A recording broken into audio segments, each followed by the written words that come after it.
जी अस्सलाम वालेकुम सत श्री अकाल नमस्ते पंजाबी प्रचार टीवी देखने वाले सारे भैन भरावां सारे मित्रों मेरे वालों ढेर सारा सलाम।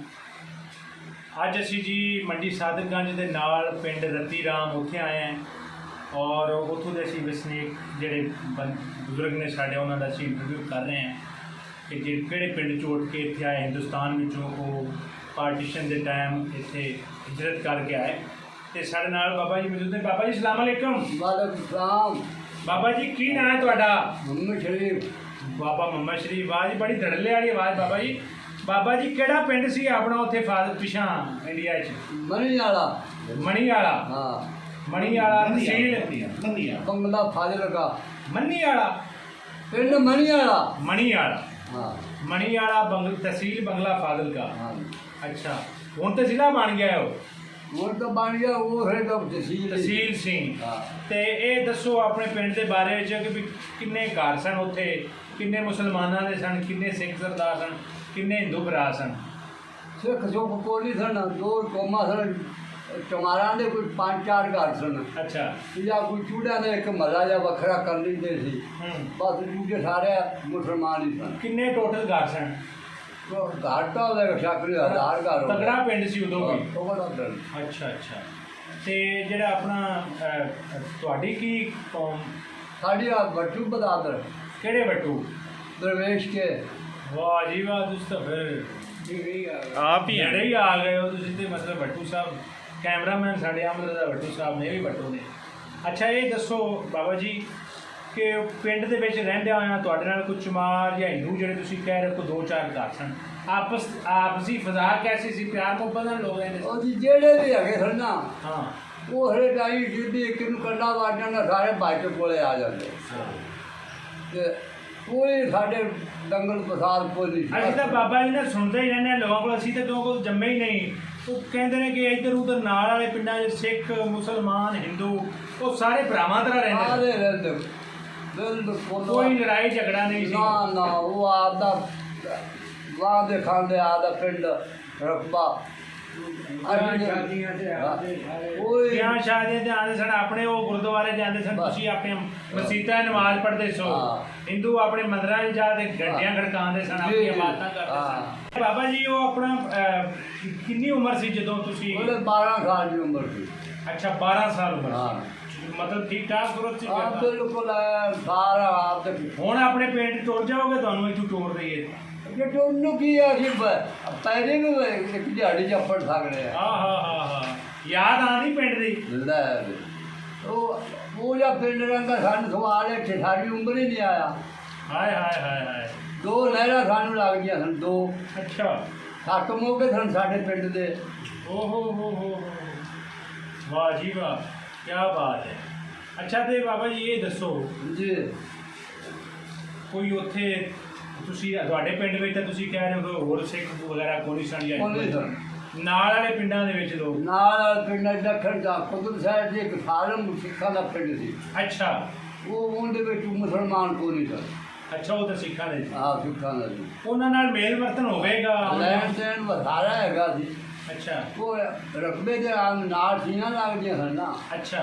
हाँ ਵੀ ਹੁਣ ਬਾਅਦ ਅਸੀਂ ਬਾਬਿਆਂ ਨੂੰ ਇੰਟਰਵਿਊ ਕੀਤਾ ਜਾਂ ਪੁੱਛਨੇ ਵੈਸੇ ਉਹ ਕਹਿੰਦੇ ਸਨ ਵੀ ਬਾਅਦ ਗਾਤ ਇਵੇਂ ਹੋਣਾ ਵੀ ਨਮਾਜ਼ ਦਾ ਟਾਈਮ ਹੋਣਾ ਨਾ जी ਤੇ ਅਸੀਂ ਬਲਦ ਆਪਣੇ ਸਿੱਖਾਂ ਨੂੰ ਫੜਾ ਜਾਣਾ नहीं बात ਕਿ ਇਹ ਲੈ ਲਓ ਜੀ ਤੇ ਤੁਸੀਂ ਸਾਡੇ ਬਲਦ ਬਾਹੋ ਤੇ ਅਸੀਂ ਨਮਾਜ਼ ਪੜ੍ਹ ਕੇ ਤਿਆਰ ਹੈ। ਤੇ ਉਹ ਉਹਨਾਂ ਦੇ ਬਲਦ ਬਾਣੇ और जेड़े ਇੰਨੀ ਪਿਆਰ ਮੁਹੱਬਤ ਸੀ। हाँ जेड़े उन्होंने बच्चे होंगे मुसलमान ਹਾਂਜੀ वो साढ़े तक पिंड के सिख हैगा ही कोनी सी। ਹਾਂ बस वो दिन दसिया भी सारिया बात 3 पट्टियां सन कौमां दियां। ਹਾਂਜੀ। एक जट ढिड्डो सन, एक जोइयां दा सी, एक बटूआं दा सी। ਜੋਈਏ ਵੀ ਸਨ ਹਾਂ। ਵਿੱਚ? ਜੋਈਏ ਕਿਹੜੇ ਸਨ ਉੱਥੇ? ਉਹ ਜੋਈਏ ਹੁਣ ਉਸੇ ਸਾਨੂੰ ਤਾਂ ਉਹਨਾਂ ਦੇ ਮੂੰਹ ਅੱਛਾ ਅੱਛਾ। ਤੇ ਬਾਕੀ ਢਿੱਲੂ ਸਨ? ਹਾਂ ਜਟ ਢਿੱਲੂ ਜੱਟ ਸਨ ਤੇ ਬੱਟੂ ਸਨ, ਹਾਂ। ਯਾਨੀ ਕਿ ਬੱਟੂ ਤੇ ਰਾਜਪੂਤਾਂ ਦਾ ਮਿਸ਼ਰਣ ਸੀ ਹੈ? ਸਾਰਾ ਚੱਕ ਕੇ ਪਹਿਲੀ ਬਟੂਆਂ ਦਾ ਹੀ ਸੀ। ਅੱਛਾ ਅੱਛਾ। ਇੱਕ ਬੰਦਾ ਕੀ ਕਰ ਸਕਦਾ? ਉੱਥੋਂ ਦਾ ਪ੍ਰਧਾਨ ਬੱਟੂ ਸੀ? ਹਾਂ ਨੰਬਰਦਾਰ? ਹਾਂ ਕੀ ਨਾਮ ਸੀ ਬਾਬਾ ਜੀ? ਜਾਨ ਮਨ। ਜਾਨ ਮੁਹੰਮਦ? ਹਾਂ ਅੱਛਾ।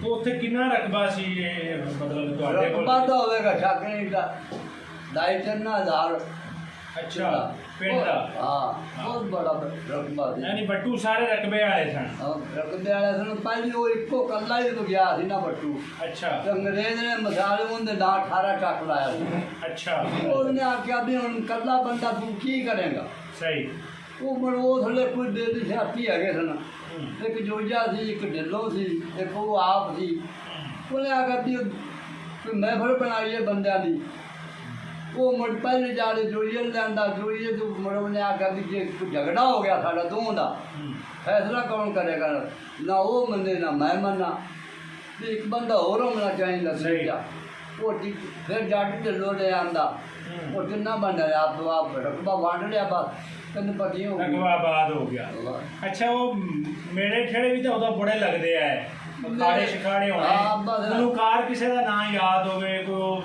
ਨਾਚੇ ਆਉਂਦੇ ਸਨ ਜਾਂ ਉਹ ਸਾਨੂੰ ਫਿਲਮਾਂ ਉਹ ਕੋਈ ਬੈਕਾਂ ਵਾਲੇ ਵਾਜਦੇ ਸਨ ਕੋਈ ਮਠਿਆਈਆਂ ਵਾਲੇ ਵਾਜਦੇ ਸਨ ਉਹ ਮਸ਼ਹੂਰ ਸਨ ਜਿਹੜੇ ਅਖਾੜੇ ਵਿਆਹ ਸ਼ਾਦੀਆਂ ਜਾਂਦੇ ਸਨ ਬਸ ਅੱਛਾ ਹਾਂ ਉਹ ਖਾੜੇ ਆਉਂਦੇ ਆ ਇੱਕ ਦਾ ਕੈਸਰ ਸੀ ਇੱਕ ਦਾ ਲਾਟਾ ਸੀ ਬਸ ਉਹ ਹੀ ਗਾਣਾ ਮਸ਼ਹੂਰ ਸਨ ਉਹ ਯਾਦ ਹੈ ਉਹ ਯਾਦ ਤੇ ਮੇਲਿਆਂ ਠੇਲਿਆਂ ਤੇ ਜਾਂਦੇ ਸੋ ਕਿਸ ਤਰ੍ਹਾਂ ਦਾ ਮੇਲਿਆਂ ਦਾ ਮਾਹੌਲ ਹੁੰਦਾ ਸੀ ਮੇਲਾ ਨਾ ਸਾਨੂੰ ਕੌਣ ਲਿਜਾਂਦਾ ਸੀ ਛੋਟੇ ਛੋਟਿਆਂ ਨੂੰ ਵੱਡੇ ਕੋਈ ਜਾਂਦੇ ਹੋਣਗੇ ਬਸ ਹਾਂ ਤੁਹਾਨੂੰ ਮਈਆਂ ਦੇ ਪਿੱਛੋਂ ਆਖਦੇ ਇਹਨਾਂ ਦਾ ਕੰਮ ਕਰੋ ਹੋਰ ਅੱਛਾ ਤੇ ਹੋਰ ਕੋਈ ਆਪਣਾ ਵਾਕਿਆ ਸੁਣਾਓ ਤੂੰ ਇੰਡੀਆ ਦਾ ਕੋਈ ਤੁਹਾਨੂੰ ਯਾਦ ਹੋਵੇ ਕੋਈ ਨਾ ਸਾਨੂੰ ਕੋਈ ਯਾਦ ਨਹੀਂ ਸਾਨੂੰ ਤਾਂ ਆਰਡਰ ਹੋਇਆ ਵੀ ਤੁਸੀਂ ਨਹੀਂ ਪਾਕਿਸਤਾਨ ਚਲੇ ਜਾਓ ਇਹ ਕਿਵੇਂ ਕਿਦਾਂ ਪਤਾ ਲੱਗਾ ਤੁਹਾਨੂੰ ਪਹਿਲੇ ਪਤਾ ਲੱਗ ਗਿਆ ਇਹ ਟਾਈਮ ਪਰ ਉਧਰੋਂ ਬਠਿੰਡੇ ਵੱਲੋਂ ਆਇਆ ਕਾਫਲਾ ਬੜਾ ਠੀਕ ਅੱਛਾ ਉਹ ਇਕੱਠਾ ਹੁੰਦਾ ਰਿਹਾ ਅੱਛਾ ਉਹਨਾਂ ਨੇ ਆਖਿਆ ਵੀ ਇਹ ਰਾਜਨੀਆਂ ਆਪਾਂ ਨੂੰ ਇੱਥੇ ਨਹੀਂ ਰਹਿਣਾ ਦੇਣ ਆਪਾਂ ਪਾਕਿਸਤਾਨ ਨੂੰ ਜਾਣਾ ਹੈ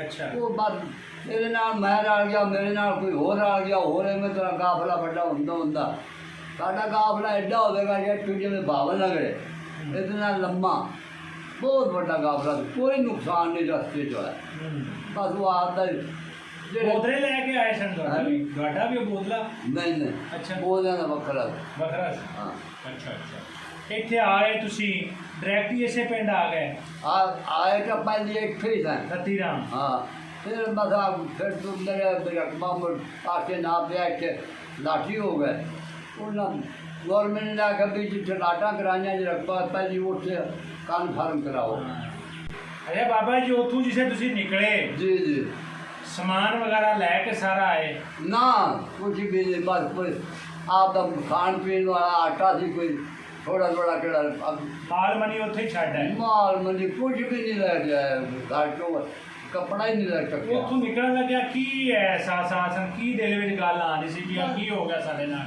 ਤੇ ਇਹ ਬੰਦੇ ਉਹ ਕਿਹੜੇ ਉਹ ਥੋੜੇ ਆਉਂਦੇ ਸਨ ਦੋ ਤਿੰਨ ਦਿਨਾਂ ਦਾ ਰੋਲਾ ਹਟ ਕੇ ਆ ਜਾਾਂਗੇ ਅੱਛਾ ਹਾਂ ਸਾਰੇ ਬੰਦਿਆਂ ਦਾ ਇਹ ਸੀ ਕਿ ਪਿੱਛੇ ਹਟ ਕੇ ਆ ਆਪ ਜਾਣਾ ਵੀ ਐਵੇਂ ਕੋਈ ਰੋਲਾ ਹੈਗਾ ਦੋ ਤਿੰਨ ਦਿਨਾਂ ਦਾ ਪਤਾ ਹੀ ਨਹੀਂ ਸੀ ਆਮ ਬੰਦੇ ਨੂੰ ਤਾਂ ਪਤਾ ਹੀ ਨਹੀਂ ਸੀ ਕਿ ਪਾਰਟੀਸ਼ਨ ਦੇ ਦੌਰਾਨ ਉਹ ਕੀ ਹੁੰਦਾ ਪਿਆ ਕਿਵੇਂ ਵੱਖ ਕਰਨ ਲੱਗੇ ਨੇ ਸਾਰਾ ਕੁਝ ਉੱਥੇ ਆਪਣਾ ਪਵਾ ਕੇ ਆਇਓ ਤੁਸੀਂ ਸਾਰਾ ਕੁਝ ਬਸ ਜੇ ਤਾਣ ਵਾਲੇ ਕੱਪੜੇ ਤੇ ਕੋਈ ਹੋਰ ਬਜ਼ਾਲੇ ਤੇ ਵੱਡੇ ਬੁੱਢੇ ਵੀ ਉੱਥੇ ਠਹਿਰਾਇਆ ਗਿਆ ਬੰਦੇ ਟੁੱਟਦੇ ਗਣ ਸਾਡੇ ਦਾ ਪਿੰਡ ਦੇ ਆਏ ਓਏ ਹੋਏ ਹਾਂ ਕੋਈ ਸ਼ਹਿਰ ਲੈ ਕੇ ਆਇਓ ਕੋਈ ਸ਼ਾਇਦ ਨਹੀਂ ਤੋ ਜਿਹੜੇ ਵੱਡੇ ਸਮੇਤ ਤੁਸੀਂ ਇਹ ਮਤਲਬ ਇੱਥੇ ਰਤੀਰਾਮ ਆਏ ਇੱਥੇ ਪਤਾ ਸੀ ਕਿਹੜੇ ਸਿੱਖਾਂ ਦਾ ਪਿੰਡ ਸੀ ਇਹ ਉਹ ਸਾਡੇ ਆਣੇ ਕਿਉਂਕਿ ਖਾਲੀ ਹੋਇਆ ਅੱਛਾ ਖਾਲੀ ਹੋਇਆ ਸੀ ਬਿਲਕੁਲ ਹਾਂ ਇੱਕ ਹੋਰ ਕੋਈ ਪਿੱਛੋਂ ਵੀ ਕੋਈ ਬੰਦਾ ਕਦੇ ਉਧਰੋਂ ਆਇਆ ਹੋਵੇ ਇਹਦਾ ਪਤਾ ਕਰ ਲਿਆ ਆਏ ਹਨ ਅਗਲੇ ਦੇ ਕੁਤਰਾਇਕ ਅੱਛਾ ਅਗਲੇ ਸਾਲ ਹਾਂ ਉਹ ਇੱਥੇ ਆ ਟੁੱਟ ਫਿਰ ਜਿਆਦਾ ਚੱਕ ਵੇਖ ਕੇ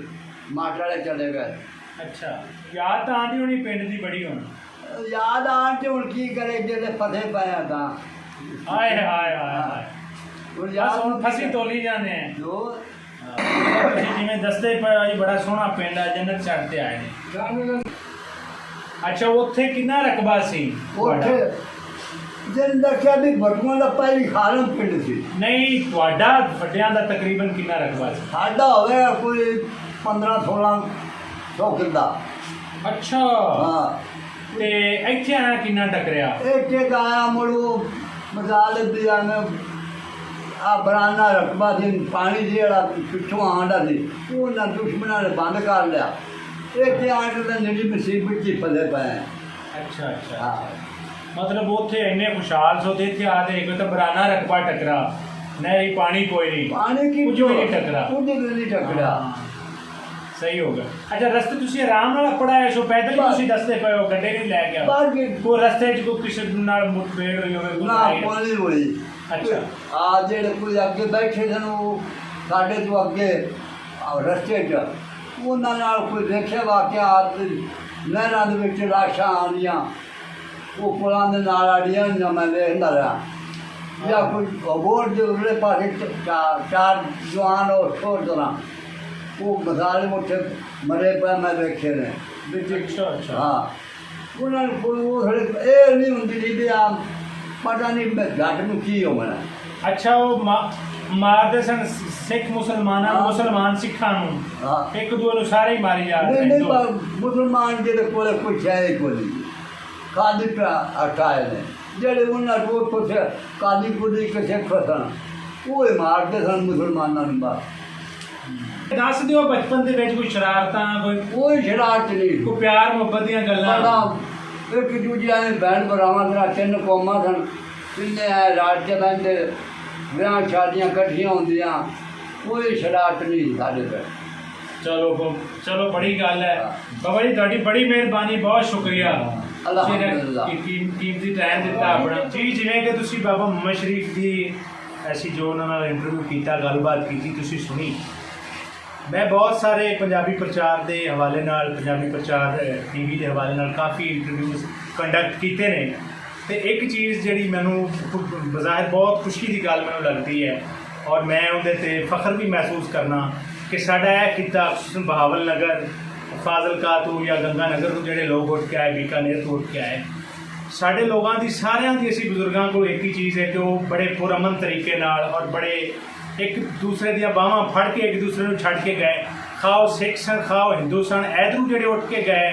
ਉਹਨਾਂ ਨੂੰ ਬੜੇ ਪਿਆਰ ਮੁਹੱਬਤ ਨਾਲ ਔਰ ਜਿਹੜੇ ਉੱਧਰੋਂ ਆਏ ਉਹਨਾਂ ਨੂੰ ਬੜੇ ਪਿਆਰ ਮੁਹੱਬਤ ਨਾਲ ਛੱਡ ਕੇ ਕੋਈ ਕਤਲੋ ਗਾਰਤ ਨਹੀਂ ਹੋਇਆ ਬਜ਼ਾਹਿਰ ਜਿਹੜਾ ਹੈ ਸਾਡਾ ਬੈਕਵਰਡ ਇਲਾਕਾ ਹੈ ਬਜ਼ਾਹਿਰ ਇਹ ਕਿੱਤਾ ਜਿਹੜਾ ਹੈ ਬਹੁਤ ਸਾਰੀਆਂ ਗੋ ਮਹਿਰੂਮੀਆਂ ਵੀ ਹੈਗੀਆਂ ਨੇ ਬਹੁਤ ਕੁਝ ਸਾਡੇ ਕੋਲ ਨਹੀਂ ਜਿਹੜਾ ਹੈ ਇੱਕ ਬਾਕੀ ਇਲਾਕਿਆਂ ਦੇ ਵਿੱਚ ਜਿਹੜੀਆਂ ਸਹੂਲੀਅਤ ਨੇ ਲੇਕਿਨ ਫਿਰ ਵੀ ਸਾਨੂੰ ਇਸ ਤੇ ਨਾਜ਼ ਹੈ ਕਿ ਅਸੀਂ ਇਨਸਾਨ ਦੋਸਤ ਹਾਂ ਅਸੀਂ ਇੱਕ ਦੂਏ ਦੀਆਂ ਬਾਹਾਂ ਫੜ ਕੇ ਇੱਕ ਦੂਏ ਦੇ ਕੰਧਿਆਂ ਤੇ ਕੰਧਾ ਰੱਖ ਕੇ ਇੱਕ ਦੂਏ ਦੇ ਮੁਹੱਬਤ ਦੇ ਨਾਲ ਤੋਰ ਕੇ ਆਏ ਇਹ ਵੰਡ ਹੋ ਗਈ ਹੋਣੀ ਸੀ ਜੋ ਵੀ ਹੈ ਇਹਨੂੰ ਅਸੀਂ ਕਬੂਲ ਕੀਤਾ ਦਿਲ ਨਾਲ ਲੇਕਿਨ ਪਿਆਰ ਮੁਹੱਬਤ ਦਿਲ ਵਿੱਚ ਰੱਖਿਆ ਇੱਕ ਦੂਸਰੇ ਨੂੰ ਪਿਆਰ ਮੁਹੱਬਤ ਨਾਲ ਉਹਨਾਂ ਦੇ ਮਕਾਮ ਤੇ ਉਹਨਾਂ ਦੀਆਂ ਇੱਜ਼ਤਾਂ ਉਹਨਾਂ ਦੇ ਮਾਲ ਦੌਲਤ ਦੀ ਸਭ ਦੀ ਹਿਫਾਜ਼ਤ ਕੀਤੀ ਔਰ ਇਹ ਖਸੂਸਨ ਸਾਡੇ ਵਾਸਤੇ ਜ਼ਿਲ੍ਹਾ ਬਹਾਵਲ ਨਗਰ ਵਾਲਿਆਂ ਵਾਸਤੇ ਔਰ ਇੱਥੇ ਦੇ ਇੱਧਰ ਜਿਹੜੇ ਵੀ ਵਸਨੀਕ ਉਹਨਾਂ ਵਾਸਤੇ ਫਖਰ ਦੀ ਗੱਲ